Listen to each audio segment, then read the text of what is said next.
2026 maths board exam का question number 7, जिसमें आप लोगों को एक क्वाड्रेटिक इक्वेशन दी जाएगी और पूछा जाएगा कि इसके रूट्स क्या हैं। लेकिन आप लोगों को रूट्स नहीं निकालना है, एक नया तरीका बताता हूं। आप लोगों को बस ये पता होना चाहिए कि दी हुई कोई सी भी क्वाड्रेटिक इक्वेशन हो, उसके जो सम ऑफ रूट होते हैं वो होता है -b/a और जो प्रोडक्ट ऑफ रूट होता है वो होता है c/a। तो इसी तरीके से अगर हम लोगों को कोई ये वाली क्वाड्रेटिक इक्वेशन दे रखी है तो इसमें a की वैल्यू कितनी है 1, b की वैल्यू कितनी है -3√2 और c की वैल्यू कितनी है 4। तो अगर मैं यहां पे सम ऑफ रूट निकालता हूं, बहुत आसान होता है।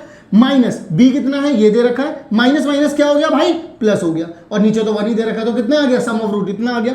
प्रोडक्ट ऑफ रूट कितना हो जाएगा, c/a तो 1 दे रखा है तो यानी ये कितना हो गया 4। मैंने इसके जीरोस इसलिए नहीं निकाले हैं क्योंकि इसके अंदर रूट दे रखा था और रूट आप लोगों को कंफ्यूज करता है। तो नया मेथड बताता हूं, ट्रायल एंड एरर। आपको सम और प्रोडक्ट पता चल चुका है, तो अब आप क्या करो, जो आपको जीरोस दे रखे हैं आप उनको एक बार प्लस करके देख लो, ठीक है। तो यहां पर देखो, इन दोनों को प्लस आप कर ही नहीं सकते क्योंकि एक इरेशनल है और एक रैशनल है, तो ये तो आंसर हो ही नहीं सकता।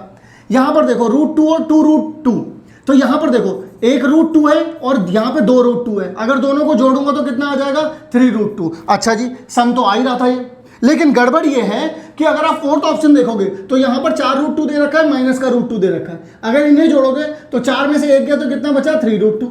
यहां पर भी सम वही आ रहा है, यहां पर भी सम वही आ रहा है, तो यहां गड़बड़ हो जाएगी। तो ऐसे में क्या करेंगे अपन लोग, प्रोडक्ट भी देखेंगे। तो यहां पर प्रोडक्ट कितना आ रहा था 4, अब देखो इसकी मल्टीप्लाई करो, √2 की √2 से मल्टीप्लाई होगी तो 2 आ जाएगा और 2 पहले से ही दे रखा है, 2 दूनी कितना आ जाएगा 4। तो यानी कि यहां पर सम भी वही आ गया और प्रोडक्ट भी यही आ गया, तो बी आंसर हो गया। अच्छा यहां पर देखो, यहां पर एक पॉजिटिव नंबर है एक नेगेटिव नंबर है, दोनों को मल्टीप्लाई करोगे कुछ भी आए नेगेटिव आएगा, लेकिन प्रोडक्ट आपको नेगेटिव नहीं चाहिए। इस तरीके से आपका बी आंसर हो जाएगा। और अगर आप चाहो तो नॉर्मल मेथड से भी निकाल सकते हो, लेकिन बाकी के 31 क्वेश्चंस के लिए फॉलो जरूर कर लेना।